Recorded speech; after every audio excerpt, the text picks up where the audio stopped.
Orang Wahabi ini kalau berbicara pinter, kok pinter, tapi pinter ngakali.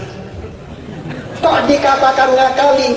Mereka itu bicaranya saja. Wahabi kalau ditanya, Wahabi, kamu ini tujuannya apa? Mereka pasti menjawab, kita ini mengajak umat Islam kembali kepada Al-Quran dan hadis. Itu ajarannya. Nah, kalau sudah ngomong begitu, gimana caranya kita jawab? Padahal itu semuanya hanya propaganda, omong kosong. Mengapa omong kosong? Karena yang dimaksud kembali kepada Al-Quran versi Wahabi bukan kembali kepada Al-Quran seperti yang ditafsirkan, seperti yang difahami oleh para ulama ahli tafsir.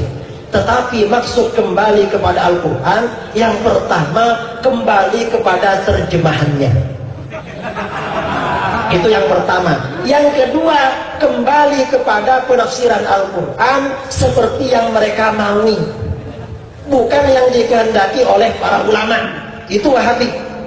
Coba kalau Wahabi menerangkan ajaran agama, pasti buka terjemahan. Mengapa buka terjemahan? Tidak pernah belajar kitab tafsir. Tahun 2009 saya diundang teman-teman Aswaja di Bali berdebat dengan Wahabi tentang tahlil. Lalu kata Wahabi ini, orang tahlilan di Indonesia ini haram. Saya tanya, mengapa haram? Dilarang di dalam Al-Quran. Saya bilang, saya ini mengaji tafsir di daerah, di pesantren saya, di pesantren kiai saya, hatam bolak-balik, belum pernah ada tafsir yang mengharamkan, apalagi ayat Al-Qurannya. Ternyata kata pimpinan Wahabi ini, loh ada itu. Di mana? Surah Tabarak ayat 2. Allazi khalaqal mauta wal hayata liyabluwakum ayyukum ahsanu amala.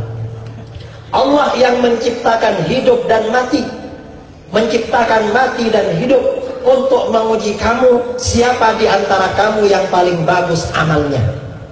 Nah, spirit dari ayat ini kita dituntut untuk memperbaiki amal, bukan memperbanyak. Orang yang tahlil maunya banyak-banyak zikir, tetapi tidak bagus. Lalu saya bilang, kamu tidak ngerti maksud ayat itu. Mengapa tidak ngerti?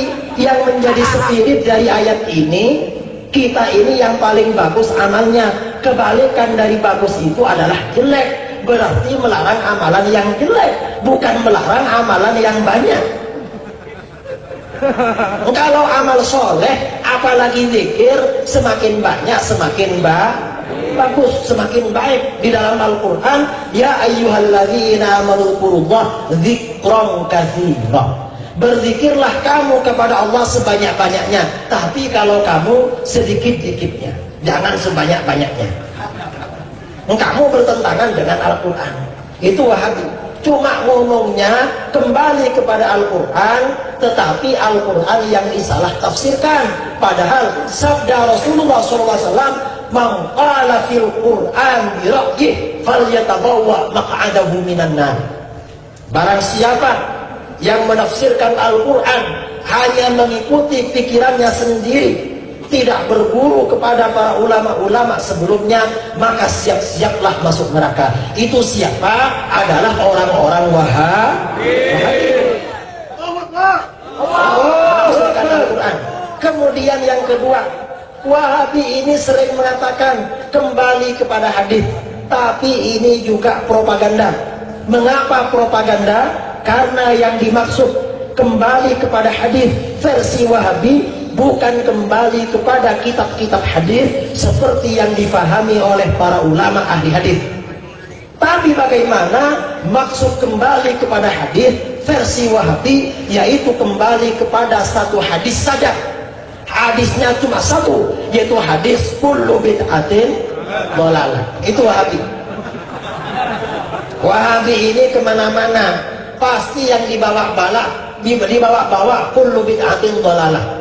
Ada orang menggelar maulid, nanti mereka akan katakan haram, bid'ah. Mana dalilnya? Kullu bid'atin dhalalah. Nanti ada orang tahlilan, haram, bid'ah, syirik. Mana dalilnya? kullu bid'atin dhalalah. Ada orang anaknya lahir dapat 40 hari lalu bersedekah, kata mereka haram. Mana dalilnya? Kullu bid'atin.